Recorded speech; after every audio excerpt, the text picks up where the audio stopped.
players that we've talked to so far share the sentiment that you just have to wash it off and move forward.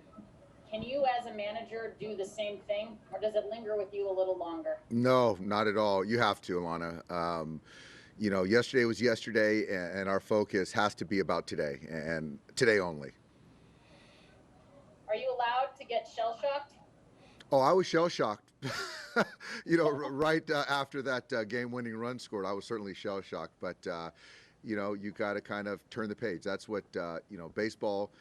That's what's great about this game, the unpredictability. It's a tough game, but you have to be able to turn the page and come in fresh. And we do a good job of that.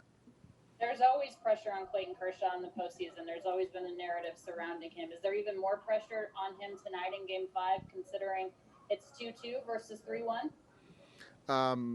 3-1 is certainly more ideal, but no, I think right now Clayton is just ready to pitch. He just wants to help us win a baseball game, whether it was to close out the series or just win today. So I'm not worried about his psyche or preparation at all.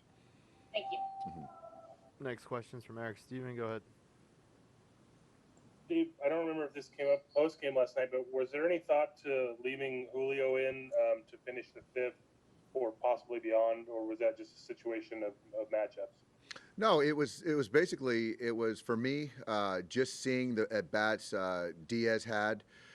He punched him out twice, but that second at bat he saw a lot of pitches, was on his fastball, ultimately struck out, and that at bat prior I thought that Arozarena was seeing him well. So for me, to leave if his last hitter was going to be Diaz, why wouldn't I just make sure that a 2-out homer doesn't happen? And I just felt Blake was the best option to kind of get that out and then go back out there and get Arozarena.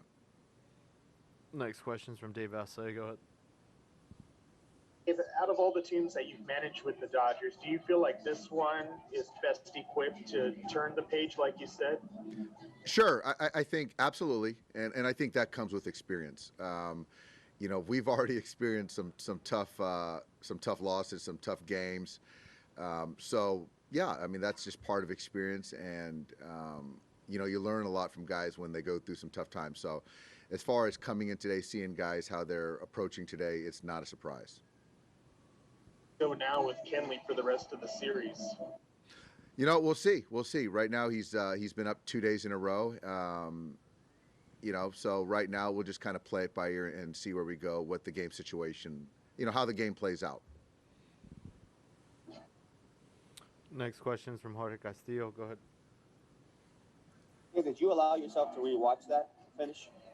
No, it was pretty clear. So to kind of go back through, I know exactly what happened. So to rewatch it, I didn't do that. And how did you sleep?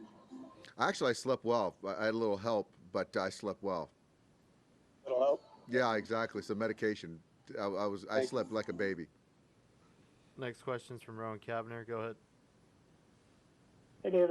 Cody's in center field. What was that kind of conversation to see how healthy he was, and what have you heard about? He said today, I'm 100%. I'm ready to go. Sounds good. Next question's from Mike DiGiovanna. Go ahead.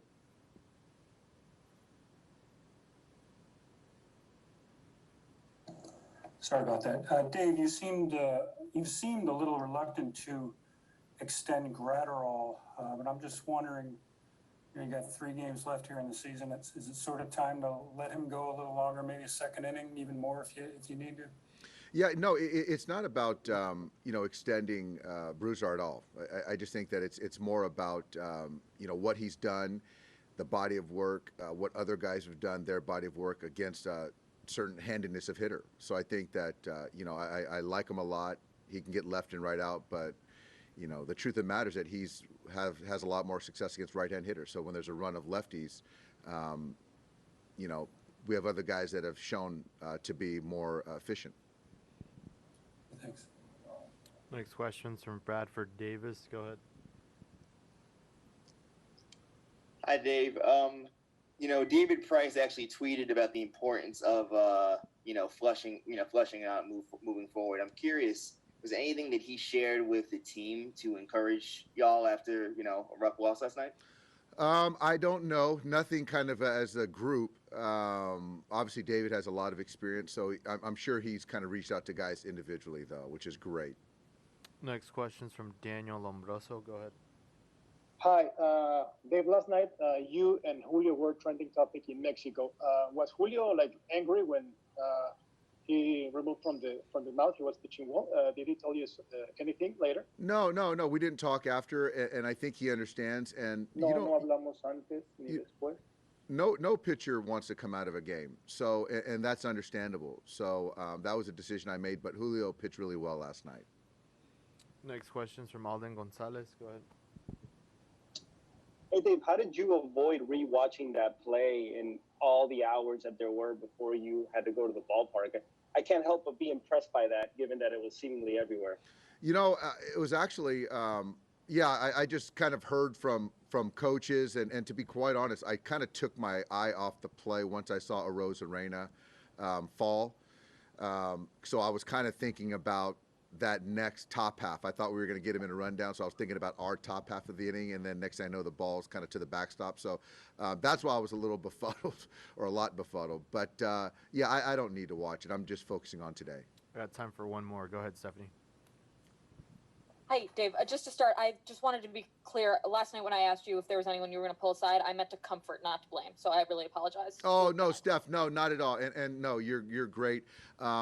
I've had a lot of conversations, but as far as last night, I think it's just kind of, we just didn't execute and we didn't win a game collectively. But I kind of have those conversations a lot. But no, your question was well taken. It's not about last night then, actually. Yeah.